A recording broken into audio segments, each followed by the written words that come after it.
Hi everyone, it's Lauren and I'm excited to share with you my progress along my Airway journey.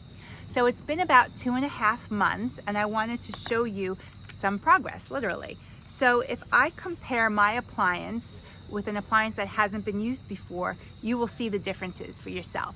So here's an appliance that has never been used. It's brand new, okay? So you can see it's nice and pink and there's not a big space in between where the seam is of the appliance. But look at my appliance. So this shows a couple of things that I've been wearing it, so you can see it's been worn, and there's actually a bigger space. It's about 2 millimeters or so. Hopefully you can see that.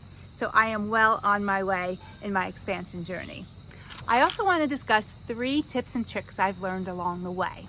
Tip number 1 is when I'm about to expand the appliance further by turning it, I like to do that before I go to bed. This way I'm acclimated and I don't have that pressure during the day that can be somewhat distracting. So I say pressure, it's not pain, it's pressure. So it's definitely more comfortable to do that before you go to bed, and then you wake up and you're ready to roll. The second thing would be sanitation.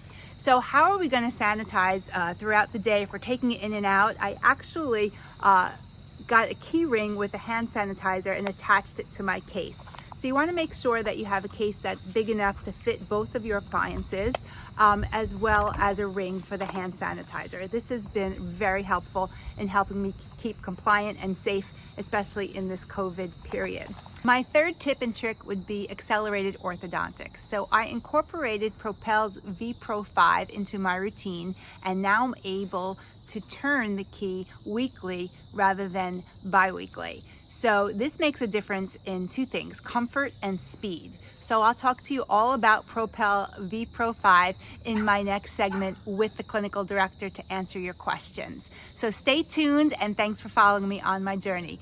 Visit us on Facebook as well as our YouTube channel.